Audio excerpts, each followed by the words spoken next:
오늘 밤에도 주님 말씀 안에서 은혜가 충만한 복된 시간이 되기를 주님의 이름으로 축원합니다.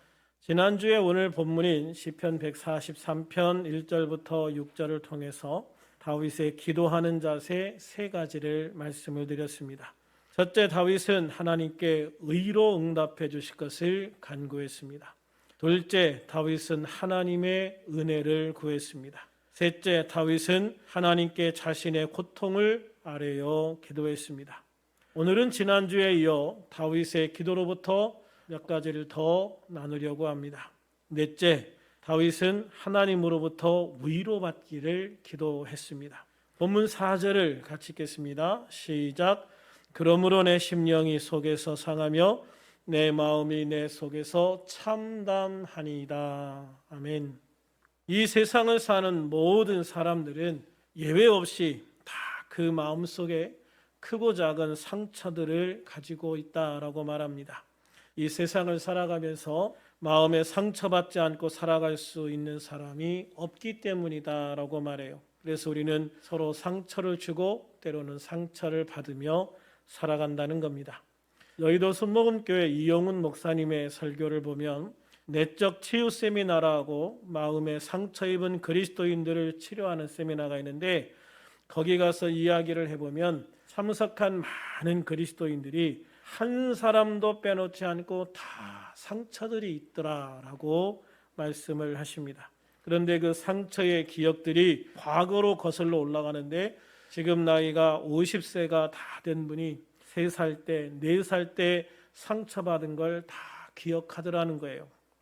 7살 때, 8살 때 받은 상처, 다 30년, 40년 지난 상처들인데 그 상처들을 잊지 못하고 그 마음 한구석에 다 가지고 있다가 그 아픔들을 이야기하더라는 거예요. 자랄 때 부모님에게 받은 상처, 또 학교에서 선생님에게 받은 상처들, 또 성장해서 믿던 사람에게 배신당한 상처들, 결혼 생활에서 온 상처 등 수많은 상처들을 이야기하더랍니다. 그래서 우리들에게 누군가 와서 이 상처를 어루만져주고 위로해주고 치료할 분이 필요한 거예요. 그런데 세상 사람들의 도움은 한계가 있을 수밖에 없습니다. 따라서 우리에게는 이 상처를 위로받고 치유할 수 있는 근본적인 무언가 방법이 마련되어야 한다는 것이죠. 왜냐하면 이 상처를 위로받지 못하거나 치유받지 못하면 즉각적으로 아니면 우리의 마음 깊이 가라앉아 있다가 어느 순간에 폭발하듯 터져나와서 더 큰 문제를 만들어버리고 말기 때문입니다. 그래서 치료자 하나님, 위로의 하나님께 나아가 우리의 문제들을 위로받고 해결받고 힘을 얻어야 될 줄로 믿습니다. 고린도후서 1장 3, 4절에 보면 찬송하리로다. 그는 우리 주 예수 그리스도의 하나님이시요 자비의 아버지시요 모든 위로의 하나님이시며 우리의 모든 환난 중에서 우리를 위로하사 우리로 하여금 하나님께 받는 위로로서 환난 중에 있는 자들을 능히 위로하게 하시는 이시로다라고 말씀을 하십니다. 저는 이 말씀을 묵상하면서 모든 위로의 하나님, 모든 위로의 하나님이라는 부분에 너무 큰 은혜를 받았습니다. 모든 위로의 하나님은 내가 주님 안에 있을 때 내가 어떤 곳에 있더라도 또 어떤 상황에서라도 주님은 나의 위로자가 되시는 분, 주님은 나의 위로자가 되신다라고 말씀하고 계시는 거예요. 모든 눈물을 씻어주시는 하나님이시라는 말씀입니다. 그러므로 나의 위로자가 되시는 하나님, 우리의 눈물을 씻어주시는 하나님이 우리와 함께하고 계시기 때문에 우리는 염려할 것이 없다, 걱정할 것이 없다, 슬퍼할 것이 없다라는 말씀입니다. 사도 바울은 예수님을 믿은 후에 수많은 핍박과 고난 속에서 살았습니다. 사도 바울은 고린도후서 11장 24절에서 27절에서 자신이 받은 고난에 대하여 이렇게 증거합니다. 같이 한번 읽어볼까요? 그들이 그리스도의 일꾼이냐 정신없는 말을 하거니와 나는 더욱 그러하도다. 내가 수고를 넘치도록 하고 옥에 갇히기도 더 많이 하고 매도 수없이 맞고 여러 번 죽을 뻔하였으니 유대인들에게서 40에 하나 감한 매를 5번 맞았으며 3번 태장으로 맞고 1번 돌로 맞고 3번 파선하고 일주야를 깊은 바다에서 지냈으며 여러 번 여행하면서 강의 위험과 강도의 위험과 동족의 위험과 이방인의 위험과 시내의 위험과 광야의 위험과 바다의 위험과 거짓 형제 중에 위험을 당하고 또 수고하며 애쓰고 여러 번 자지 못하고 줄이며 목마르고 여러 번 굶고 춥고 헐벗었노라. 아멘.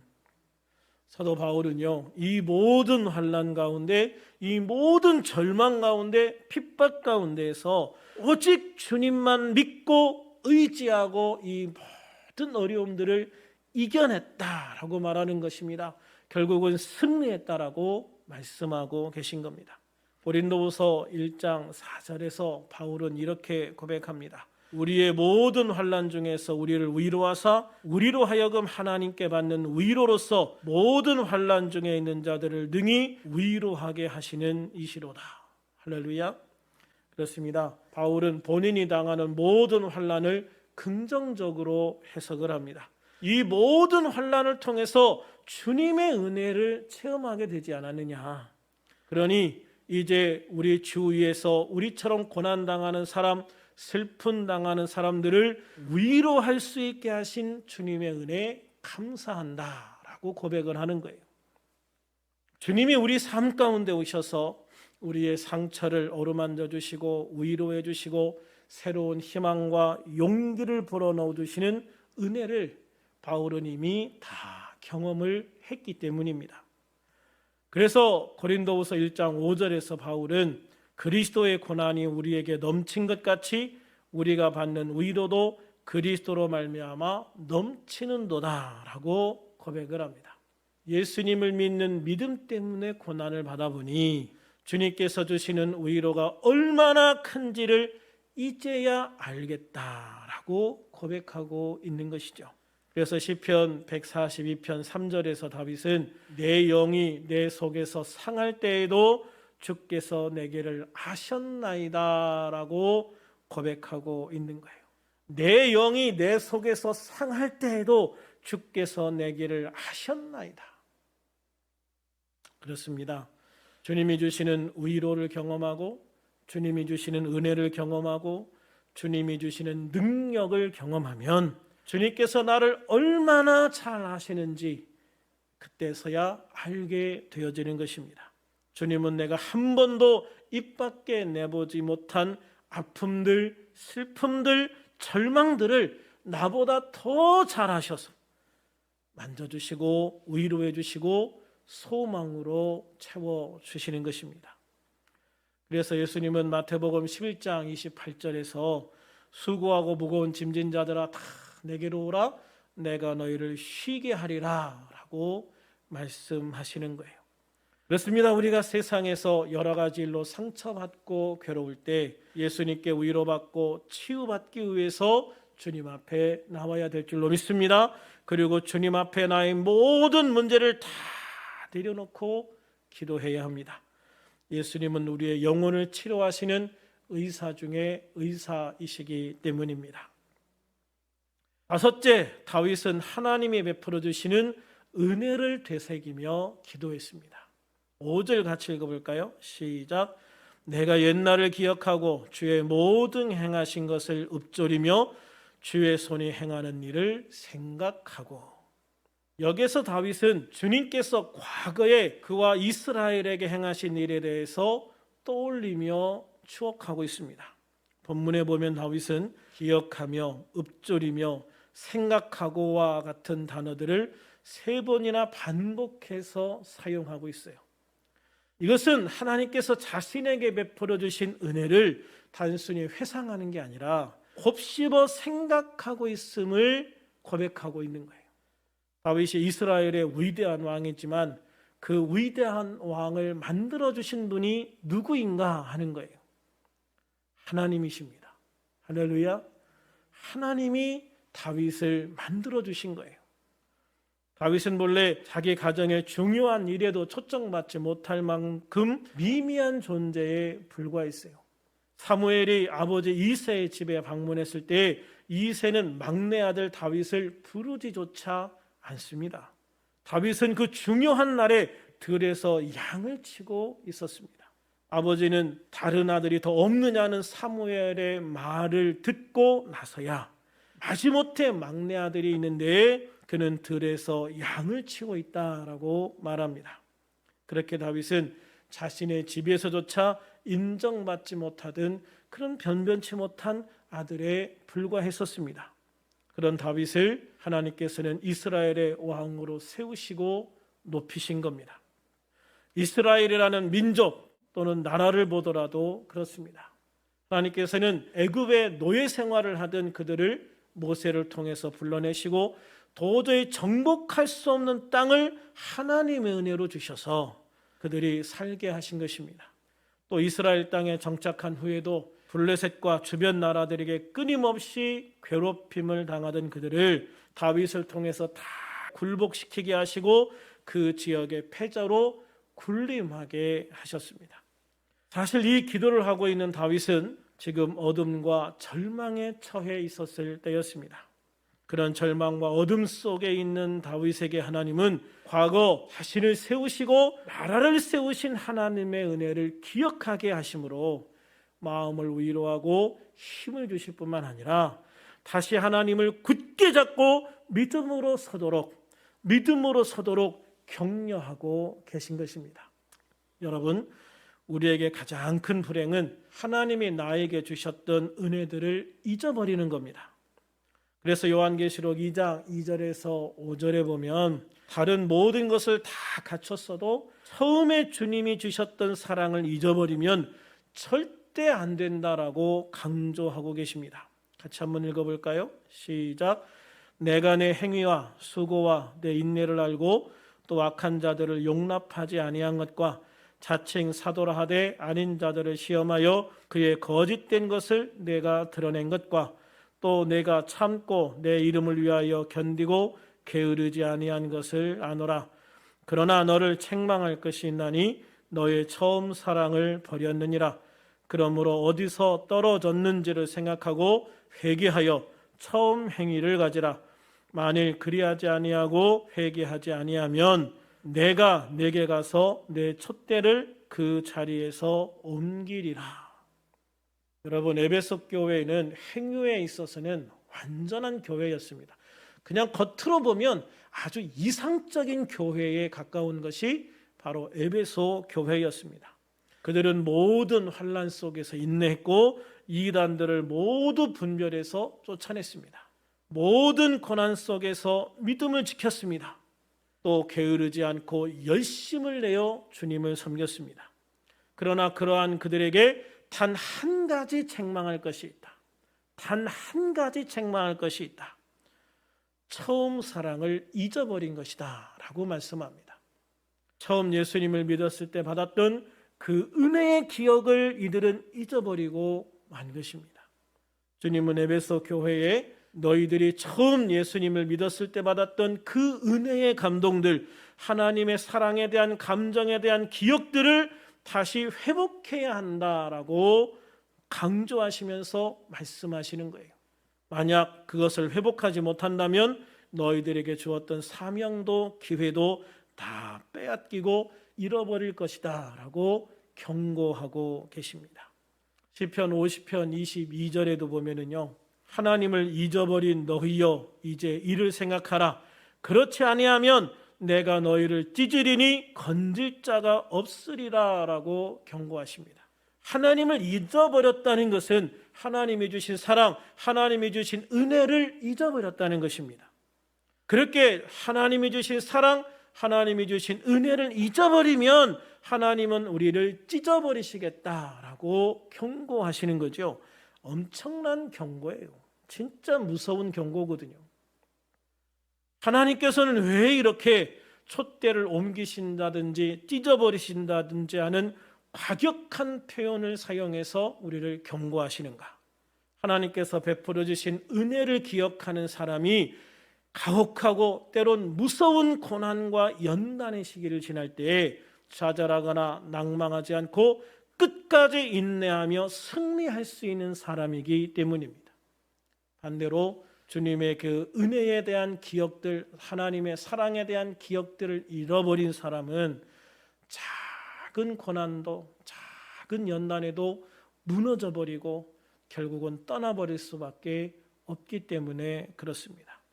그러므로 우리들은 항상 주님이 나에게 베풀어 주셨던 그 사랑과 은혜를 기억하시고, 할렐루야, 주님이 나에게 베풀어 주셨던 사랑과 은혜를 기억하고 또한 그 사랑과 은혜 속에 주셨던 주님의 약속을 붙들고 믿음으로 기도하는 성도가 되시기를 주님의 이름으로 축원합니다. 마지막으로 다윗은 하나님을 전적으로 의지하고 사모하며 기도했다라고 했습니다. 본문 6절을 같이 읽겠습니다. 시작. 주를 향하여 손을 펴고 내 영혼이 마른 땅같이 주를 사모하나이다.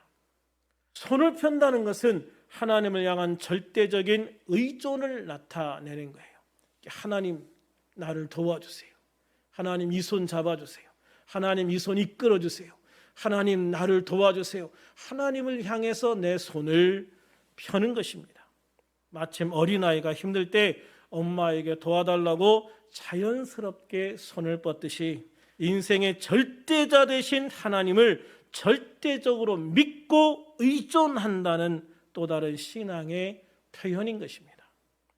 다윗은 그렇게 하나님을 절대적으로 의존하면서 심한 가뭄에 메말라 물을 간절히 바라고 소망하는 마른 땅과 같이 주님을 사모한다라고 고백합니다. 그런데 요즘에는 이렇게 하나님을 전적으로 의지하고 나의 삶을 맡기는 그런 성도를 찾아보기가 예전처럼 쉽지 않은 것 같습니다. 또 하나님께서 나에게 주실 축복과 은혜를 그렇게 간절히 사모하는 성도들도 예전처럼 많지는 않은 것 같습니다. 그렇게 세월이 갈수록 하나님께 나를 맡기고 의지하며 소망하는 성도가 줄어들고 있다는 말이죠. 왜 그럴까? 왜 그럴까? 이제는 세상에 의지할 것들이 너무 많아졌기 때문입니다. 병이 들어도요, 우리나라처럼 의료조대가 잘 되어 있어서 갈 병원도 많아요. 병원 가기도 쉬워요. 요즘엔 암이 걸려도 거의 대부분의 치료 비용을 국가가 다 대줘요. 일부 유럽 국가 같은 곳에서는 병원 치료비가 100% 무상인 나라들도 있긴 있어요. 그런데 그런 나라는요, 병원에 가기가 진짜 힘들대요. 병원이 별로 없대요. 의사도 별로 없대요. 입원실도 거의 없대요. 이번 코로나 시국을 겪으면서 병원비 100% 무료인 나라들의 허상을 적나라하게 다 보여줬어요. 병원이 100%인 나라들은요, 코로나 걸려도 갈 병원이 없는 거예요. 입원할 병원이 없는 거예요. 그래서 그런 나라들이 오히려 사망자들이 굉장히 많았어요. 그에 비해 우리나라는요, 병원비도 싸지요, 병원도 많지요. 동네 조금 나가면 뭐 이 병원 저 병원 얼마나 많아요. 또 동네 병원에서 못 고치면 종합병원 가도 되고 대학병원 가도 되고요. 또 이리저리 알아봐서 유명한 그런 병원들을 찾아갈 수도 있잖아요. 그래서 사람들이 하나님을 의존하기보다는 눈에 보이는 병원에 대한 의존도가 더 커지게 된 거예요. 이에 반해서 하나님에 대한 의존도는 더 낮아지게 된 것이죠. 병원뿐만 아니지요. 많은 부분에게 있어서 뭔가 그리고 누구에겐가 의지할 수 있는 존재들이 많아지게 됐어요. 하여튼 복지도 많아지고 이런 저런 지원도 많아지고 하면서 하여튼 누구에겐가 아니면 어디엔가 기대고 의지할 때가 많아졌다. 그에 따라 사람들이 하나님을 바라보고 의지하는 비율이 낮아지게 되는 거예요. 이런 현상들은 시간이 갈수록 사회가 발달할수록 물리적으로도 풍요해질수록 심화될 것이라고 이야기를 합니다. 그러나 우리가 알아야 할 것은 그런 모든 것이 완벽하지 않다는 것이죠. 여전히 그것들만으로는 해결할 수 없는 병들이 있고 문제들이 너무 많다는 것이죠. 그래서 그럼에도 불구하고 우리들은 하나님을 믿음으로 바라보고 의지하고 맡기며 기도해야 될 줄로 믿습니다. 많은 사람들이 이제 하나님은 없어도 살 수 있다라고 생각을 합니다. 더 이상 하나님의 은혜가 없어도, 하나님의 능력이 없어도, 하나님에 대한 소망이 없어도 살 수 있다고 생각합니다. 이제 사람들이 소망하는 것은 더 이상 하나님의 은혜나 도움이 아니라 돈이나 물질, 권세와 권력 같은 것일 수도 있습니다.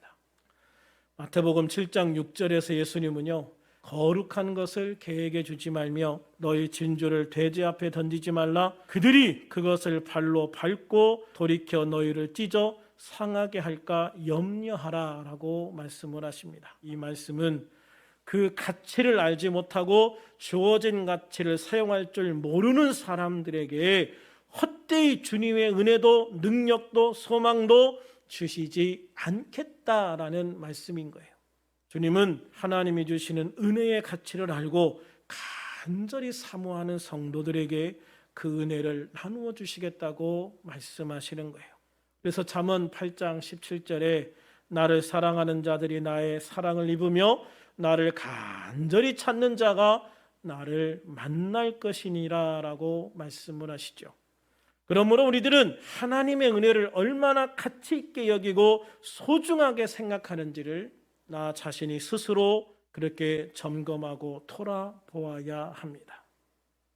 그리고 우리의 마음이 먼저 간절해지기를 소망합니다. 세상에 의지할 것도 많고 바라볼 것도 많지만 그 모든 것보다 주님을 먼저 구하고 주님의 은혜를 구하고 주님의 나라와 의를 구하는 우리들이 되기를 소망합니다. 이제 말씀을 마치려 합니다. 다윗은 하나님께 의로 응답해 주실 것을 간구했습니다. 하나님의 은혜를 간절히 구했습니다. 하나님께 자신의 고통을 자세하고 진솔하게 아뢰어 기도했습니다. 하나님으로부터 오는 위로를 기도했습니다. 이미 하나님이 베풀어 주셨던 은혜를 기억하고 되새기며 기도했습니다. 하나님을 전적으로 의지하고 사모하며 기도했습니다. 우리들도 다윗처럼 이러한 모습으로 기도해서 주님의 온전한 응답을 누리고 하나님이 세워주시고 높여주시는 하나님의 사람이 될 수 있기를 우리 주님의 이름으로 축원합니다. 축원합니다.